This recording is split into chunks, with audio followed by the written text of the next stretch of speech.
അമ്മ രക്ഷപ്പെട്ടു.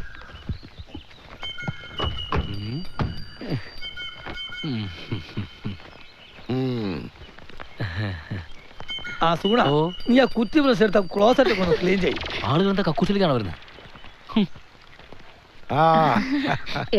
എവിടെ വരെയായി? വരുന്നൊക്കെ കഴിഞ്ഞിട്ട് പോയാൽ മതി കേട്ടോ. അങ്ങോട്ടാ അകത്തോട്ട്. ആ ബാക്കിലെ ജനൽ പൊളിക്കൊക്കെ പോയി കടലാസ് എടു. ഒരു പണിയെടുക്കാൻ സമ്മതിക്കരുത്.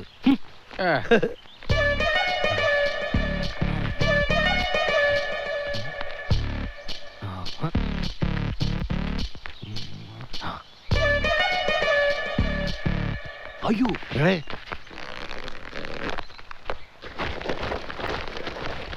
അമ്പിക്കേ, പോയൊരു ബക്കറ്റ് വെള്ളം എടുത്തിട്ട് വാ. പാപ്പാ, എന്താടാ? ഞാനിപ്പോ വരാം. കുറച്ച് കത്തൂടെ കൊടുക്കാനുണ്ട്. ഒന്ന് വേഗം കൊടുത്ത് തീർക്കടാ. ഈ കിഴക്കിന് കല്യാണത്തിന്റെ അന്ന് കത്ത് കൊടുക്കുമല്ലോ നീയെ.